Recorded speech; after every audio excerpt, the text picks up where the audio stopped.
আসসালামু আলাইকুম। শিনা কিচেন রান্নাঘর আপনাদের সবাইকে স্বাগত। আমি আজকে একটা সুন্দর মাছের রেসিপি করব। অনেকদিন হলো মাছের রেসিপি দেখানো হয় নাই আপনাদেরকে। তা আমি আজকে ভোলা মাছ রান্না করব, লইটা মাছ। একদম এই মাছগুলো নরম মাছ পাওয়া যায় বাজার থেকে, আমি কেবলই কিনে নিয়ে আসলাম। আমার তো এই মাছটা খেতে খুবই ভালো লাগে। আজ আমি এই মাছটা একদম সুন্দর করে পেঁয়াজ দিয়ে ভুনা করব, কারণ এই মাছটা কাঁচা খেতেই ভালো লাগে।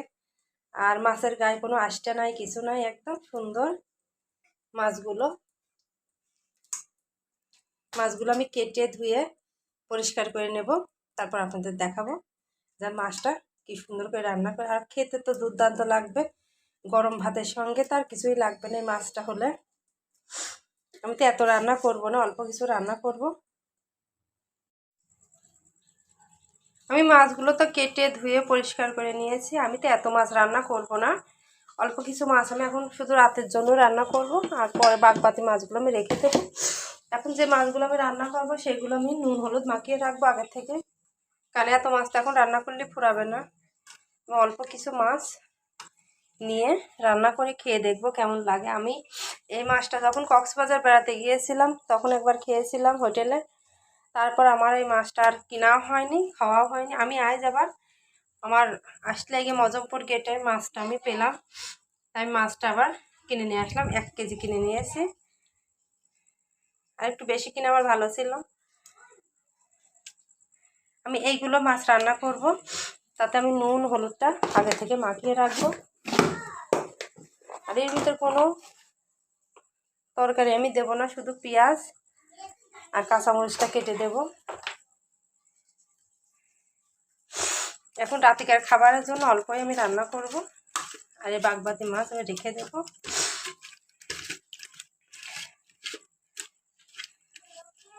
এটা এরকম থাকবে, আমি বাকি মাছগুলো রেখে দেবো ফ্রিজে। আমার কড়াইটা তো গরম হয়ে গেছে, আমি এবার তেল দিয়ে দেবো। এই লইটা মাছটা খুবই নরম একটা জাতীয় মাছ।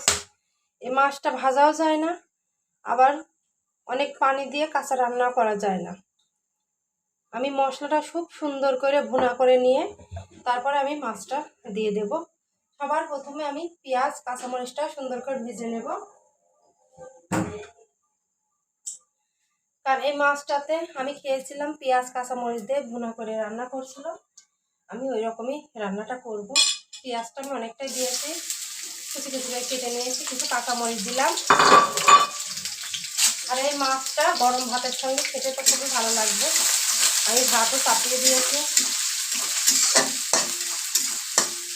পেঁয়াজটা আমি একটু ভেজে নেব, কারণ কাঁচা পেঁয়াজটা খেতে ভালো লাগে না। সবসময় সবসময় মাছে কাঁচা পেঁয়াজটা মুখের সঙ্গে ভালো লাগে না,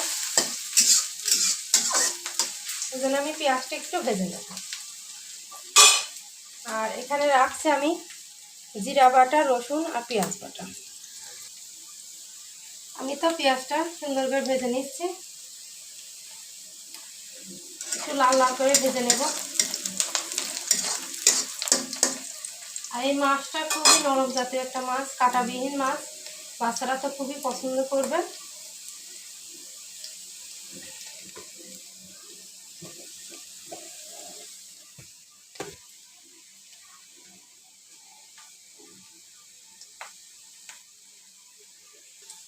আমার পেঁয়াজটা তো হালকা ভাজা হয়ে গেছে, আমি এবার যে বাটা মশলাটা রাখবো এটা আমি দিয়ে দেবো। আর এই মশলাগুলো আমি সুন্দর করে কষিয়ে নেব, কারণ মাছ দিয়ে আমি কিছুক্ষণ পরে 5 মিনিট পরে নামিয়ে নেব। কারণ মাছটা বেশি সময় রান্না করা যাবে না, একদমই নরম গলে যাবে। এই জন্য আমি যে মশলাগুলো সেগুলো সুন্দরভাবে কষিয়ে নেব। আমি অল্প পরিমাণ পানি দিয়ে দেবো মশলাটা কষানোর জন্য। মশলা থেকে কোনো কাঁচা গন্ধ ভাব থাকবে না, সেভাবে মশলাটা আমি কষিয়ে নেব। এবার আমি গুঁড়া মশলাগুলো দিয়ে দেবো একে একে। আর মাছটা আমি একটু নুন হলুদ মাখিয়ে রাখছি, তারপর আমি ফের মাছটা আবার একটু ধুয়ে নেব। হলুদ গুঁড়া, লবণ,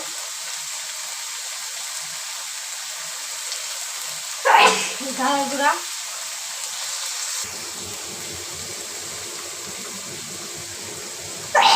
এবার আমি ধনের গুঁড়া দিয়ে দেবো। খুব ঝাঁজ আসছে, আমি আরেকটু মরিচের গুঁড়া দিয়ে দেবো, একটু ঝাল ঝাল খেতে ভালো লাগবে মাছটা। এই মশলার মধ্যে আরেকটু পানি দিয়ে দেবো।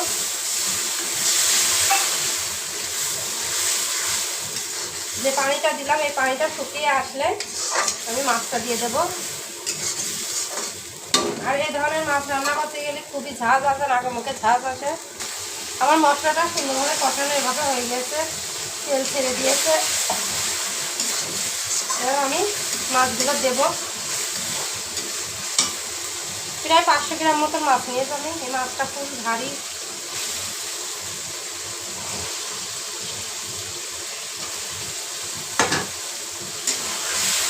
মাছটা নিয়ে আমি একটু নেড়ে চেড়ে অল্প একটু পানি দিয়ে দেবো।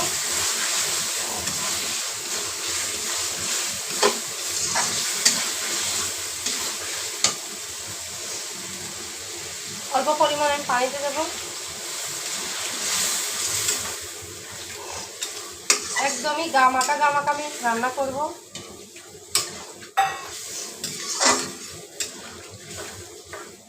মাছটা শুধু সেদ্ধ হওয়ার জন্যই আমি পানিটুকু দিলাম। আর আঁচটা আমি একদম এবার কমিয়ে দেবো। আস্তে আস্তে মাছটা হতে থাকবে। আমি এর উপর দিয়ে ধনে পাতা ছড়িয়ে দেবো একটু। এখনকার ধনে পাতা তো সেরকম একটু ভালো না, তারপরও আমি এরকম হাত দিয়ে ছিঁড়ে দেবো, খালি বাসনাটা ভালো লাগবে খেতে। হাত দিয়ে আমি এরকম ঢলে দেবো। এই মাছটা রান্না করতে গেলে ধনে পাতা লাগবে। ধনে পাতা দিলে স্বাদটা ভালো আসবে, গন্ধটা খুব সুন্দর আসবে।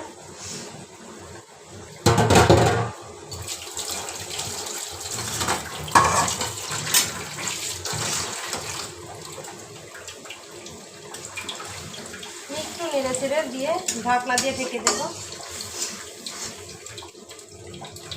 মাছটা খুবই নরম। আমি একটু লবণটা থেকে দেখব, দিয়ে আমি ঢেকে দেব।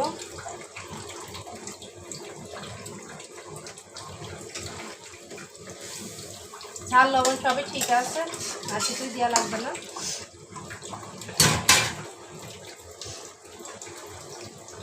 আমি এবার একটা ঢাকনা দিয়ে ঢেকে দেব। আমি এবার ঢাকনাটা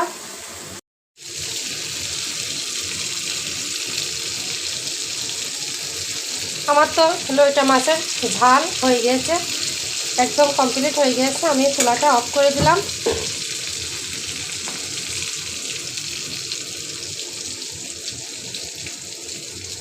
ভিডিওটা কেমন লাগলো অবশ্যই কমেন্ট করে জানাবেন।